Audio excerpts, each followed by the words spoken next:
from a family of 6 girls. And so at that time, and I'm the youngest, so at that time, I think my dad was pulling his hair out every day one of us was born. And really brought us up to be, and both of them were very, very progressive and really believed in educating girls. And also brought us up to be independent. And I did my bachelor's in social work. My mother was a social worker, my dad was an artist. And I did my bachelor's in social work and then went to Chicago and did my master's. But was determined to come back and work here. And started actually a leprosy rehabilitation program.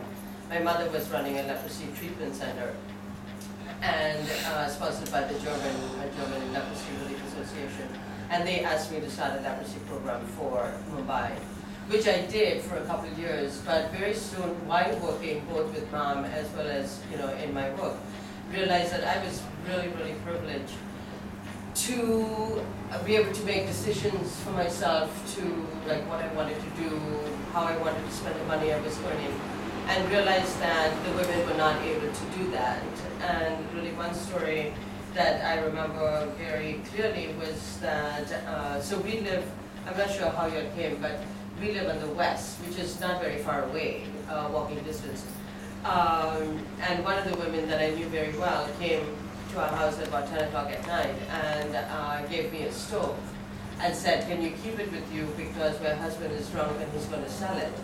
And it's going to take me 6 months to save enough money to buy another one. And this is the only means she had of cooking for the family. And that really kind of made me start thinking about how can we work with women to provide dignified living jobs, as well as empower them to bring about some kind of change, both within themselves and in the community. So we started with, so here I am a social worker, right, and started doing, producing, we went to a couple of places and got tailors and got what we call chindis now, which is how we started with leftover fabric, and started making handmade quilts, and had an exhibition at the Alliance Française, and everybody said, these quilts are beautiful, the workmanship is really great, but nobody bought them. And so I was like, tell me it's terrible, but just buy it, because otherwise women are not able to, we're not able to expand, we're not able to be self-sufficient. So that was our 101 in marketing, and we started off with, then some analysis, we thought, okay, making clothing for women, which is what we kind of did do, was what we started with. But even then, marketing here was very expensive because, today fair trade is, it's not a household name, but it's pretty much, used, especially in the US. Whereas at that time, there was none of that. So they would say, this is not really great embroidery or handwork, and why are you charging so much for it? And then I happened to go back to the US to visit family and friends and fill my suitcase full of stuff. This is how 10,000 Buildings started, so International started, and had like a home party, and that everyone loved this stuff. And so I was like, okay, well, maybe this is the way to do it. So that's how we started a marketplace in Chicago as a nonprofit fair trade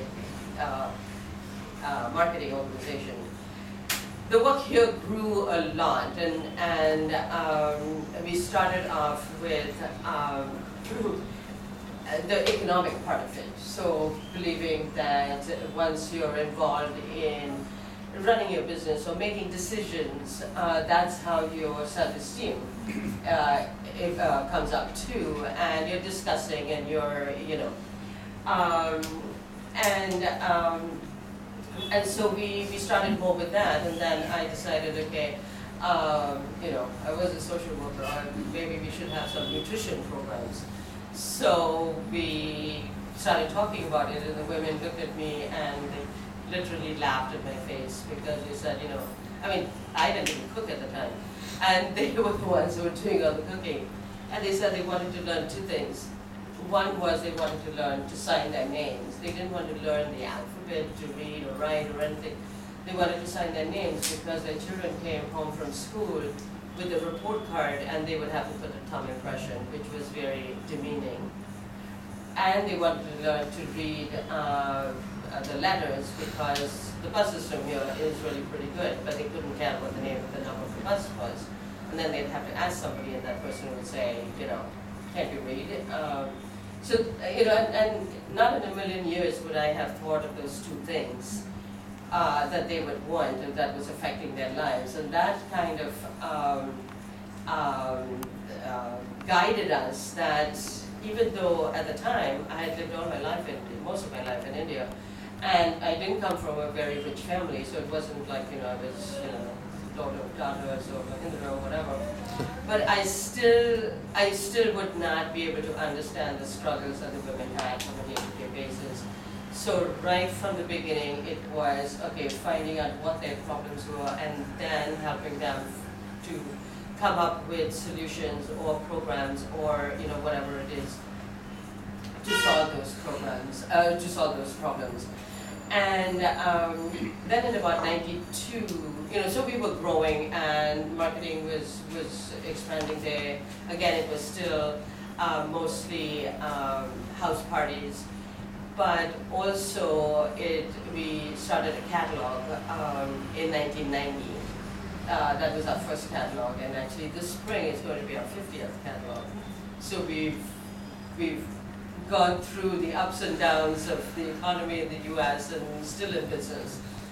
And we grew, when I first started, we started with 4 women, and now we are over 200, and then maybe more if we talk about where the fabric comes from, the fabric printing and stuff.